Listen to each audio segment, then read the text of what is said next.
Hello everybody, welcome to Exam Coach. In my today's video, I'm going to discuss difference between acquittal and discharge.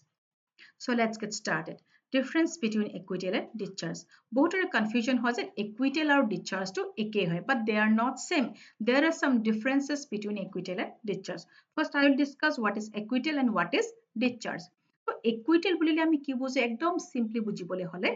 কোর্টত যেতিয়া cash এটা আহিব বা যিনা charge ফ্ৰেমিঙৰ date থাকে কোৰ্টে কেছটোৰ লগত related record পাতিবোৰ চাব বা পুলিচে যিখন পুলিচ ৰিপৰ্ট দিয়ে সেইবোৰ চাই মেলি যদি দেখে যে প্ৰাইমা ফেচি এভিডেন্স এটা পোৱা গৈছে মানুহজনৰ এগেইনষ্টত তেতিয়া কোৰ্টে চাৰ্জ ফ্ৰেম কৰিব okay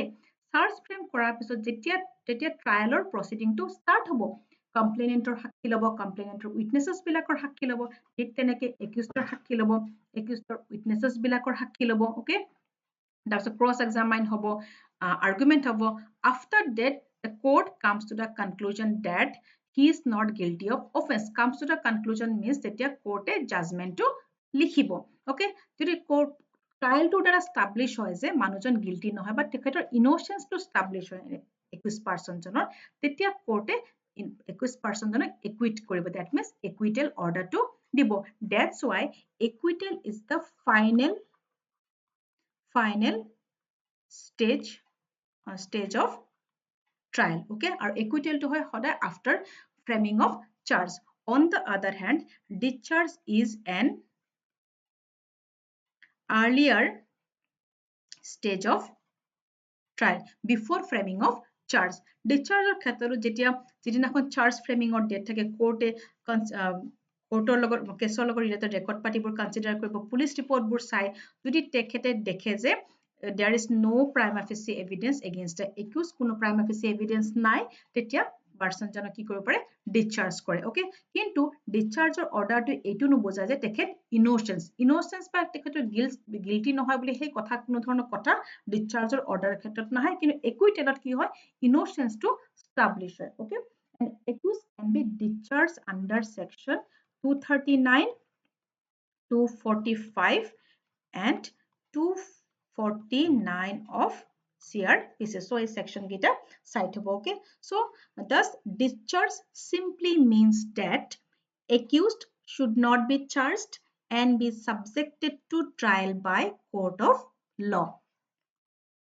Next point is an order of acquittal is a judicial decision. So, acquittal order to was a judicial decision after full inquiry and trial. Would take an inquiry trial where পিছত okay establishing the innocence of the accused গুটেইখিনি হোৱাৰ পিছত accused জনৰ innocence to establish হোৱাৰ পিছতে কোৰ্টে acquittal অৰ্ডাৰটো দিয়ে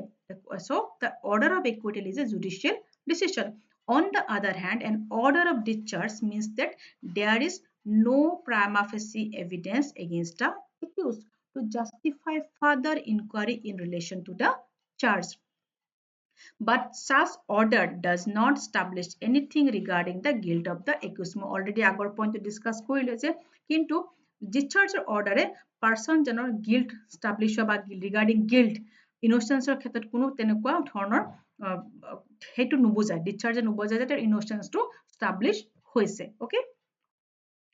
third point is an acquittal versus second trial so acquittal second trial at acquittal হোৱাৰ পিছত second trial এটা হ'ব নোৱাৰে বা fresh proceeding এটা start হ'ব নোৱাৰে on the same facts and same offense or on the same facts for any other offense আৰু CRPC section 300 to কৈছে যে that a person who has been tried by a court of competent jurisdiction and acquitted competent court দ্বাৰা trial কৰা হৈছে তেখেত acquit হৈছে is not liable to be tried again for the same offense আৰু হি একেটা অফেন্সতে কিন্তু আকৌ পুনৰ ট্ৰায়াল তেখেতৰ ক্ষেত্ৰত ট্ৰায়াল এটা বিগিন হ'ব নোৱাৰে but an order of discharge does not bar the institution of fresh proceeding কিন্তু discharge order fresh proceeding এটা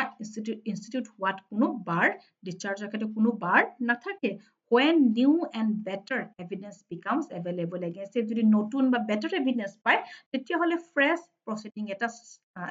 start হ'ব পাৰে in case of discharge okay so acquittal fresh proceeding start hobo নোৱাৰে acquittal bars the second trial but discharge does not bar the institution of fresh proceeding a person once acquitted cannot be rearrested person এজন একুইটেড হোৱাৰ পিছত তেখেতক আকৌ ৰিএৰেষ্ট কৰিব নোৱাৰে কিন্তু a person once discharged can be rearrested and committed for further inquiry কিন্তু discharge হোৱাৰ পিছত যদি আকৌ নতুন এভিডেন্স পায় মানুহজনৰ এগেইনষ্টত ওকে তেনেকৈ তথ্য পোহৰলৈ আহে তেতিয়াহ'লে মানুহজনক ৰিএৰেষ্ট কৰিব পাৰে আৰু he is committed for further inquiry তাত হ'ব পাৰে ওকে আৰু একুইটেলৰ কথা আৰু এটা কথা মনত ৰাখিব একুইটেল may also result from absence of the complainant so লিখি দিব পাৰে ওকে আৰু withdrawal ক্ষেত্ৰত হ'ব পাৰে আপোনাৰ withdrawal or a compounding of offense so এইকেইটা ক্ষেত্ৰতো হ'ব পাৰে absence of the complainant withdrawal and compounding offense acquittal to okay acquittal absence of the complainant withdrawal or compounding of offense so এইখিনি আছিল acquittal আৰু dischargeৰ মাজত difference so ভালকে পঢ়ি লব concept বুজি লব বুজি লৈ নিজে লিখিবলৈ answerটো try কৰিব always try to prepare your own notes okay যিমান আপুনি লিখিব আপোনাৰ conceptটো clear হ'ব আপোনাৰ নিজৰে হিমান confidence টো develop হ'ব okay আৰু আপোনাৰ answer writing practice টো daily কৰিব যেহেতু মেইনছ আহি আছে আপোনালোকৰ গতিকে answer writing practice টো daily কৰিব okay so with this I take your leave dream big and work hard